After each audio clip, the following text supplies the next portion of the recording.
it's great attracting young people, but where's the succession management plan in terms of ensuring that we get a greater diversity going up through the thing? Is that part of your plans as part of the recruitment, that to ensure that you're setting people up to be future leaders and various other things like that?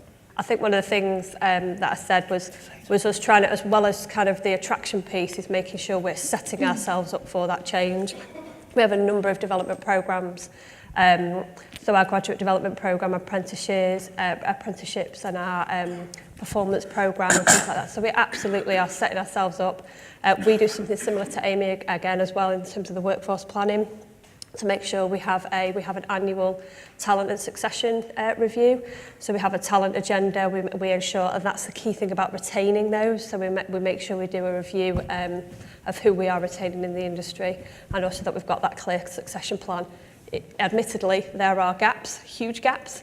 So I think when we start to look at the leaders just within the highways division, and then also leaders within Kia, there are gaps to say how are we and who are we going to replace those people with. So yes, we're working on it, and everybody wished they'd started something 10 years ago and we'd be there now. In Amy, we're quite proactive with our talent management and succession planning as well. You can be up to 5 years off a role and be on the succession plan for that role.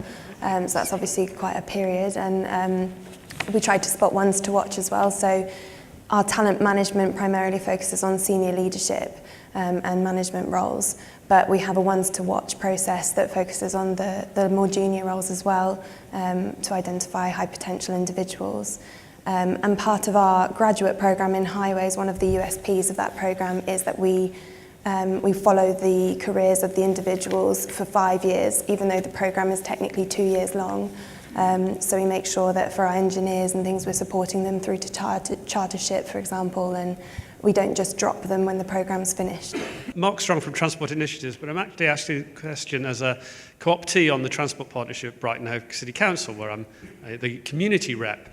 And it's really for Andrew, but for all of you, about engagement as opposed to consultation with residents groups, local groups. Because if people are only consulted at the end of a process and they feel they're basically asked to say yes or no to something, they have a very different response to if they're engaged and participated and co-designed even, and the results of these can be quite forward-thinking. What's happening here in Brighton, there's a large-scale transport scheme being put in, and the contractors are actually working with the group that I'm representing, which is the Community Forum, to have a roadworks patrol looking at the impact of the actual construction phase on walking, cycling, people with disabilities, to go out proactively with the site manager and say that sign isn't quite right, that cyclist dismount sign shouldn't be there. So rather than waiting for people to complain about what they're getting a proactive, collaborative approach, and they're really quite pleased with that, because not only does it help, it gets a better reputation with the local people, it actually saves them risk and insurance liability issues which come out later. So there is a win-win for both sides. It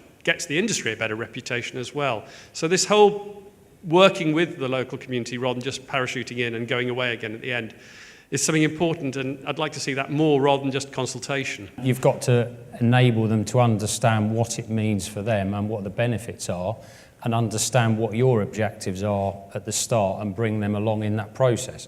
And the two examples I gave there were very much where it has been very challenging, particularly in Cambridge, but also in Leeds, because streetscape has so many conflicting aspects, but bringing people in on that at an early stage, often you get criticised because you haven't got anything to show, but you start the process and build them through the design as you go, and that has actually helped, you know, create more ownership and the communities getting involved and really engaging in that process. So yeah, I would agree. Yeah. Just a very quick one. You talked about shortages with graduates, etc. I'm involved with industrial liaison at the universities, and I just wondered what sort of a move there is towards apprenticeship degrees and what used to be the old sandwich courses, which actually were very successful. But they aren't around now. You tend to be on a full-time course or not at all. Yeah. And I think that would encourage people and attract them into the industry as well. Yeah. Absolutely. I think we've seen a huge move away from the traditional graduate, so it's absolutely a place for them. But apprenticeships are really kind of taking over, and especially that you can obviously have the higher apprenticeships and the degree apprenticeships. So even from the age of 16 now, you can come in, start working, start earning, but know that you've got that kind of career path to a degree. That's also great for parents as well, that they want to know that there's that career path and it's fully funded. So absolutely, and actually everybody we've spoken to today, and quite often when we do the stalls, we've had that everybody's talked to us about apprenticeships, and that's been the question. Still on graduates and that early careers population, but undergraduates and apprenticeships is definitely a more prevalent topic at the moment. You are moving that way. Yeah, both. I think we're embracing all of it, but I think apprenticeships definitely, yeah. Yeah, similarly in Amy Highways, we're working with both, but our population of apprentices is much larger than our population of graduates. And I think the levy has driven a greater focus on apprenticeships and the fact that, you know, you don't have to be doing a highways operative role to be an apprentice. Actually, you can be in a general management role and do a high-level apprenticeship. Degree apprenticeships is certainly something that we're trying to drive more in our business now.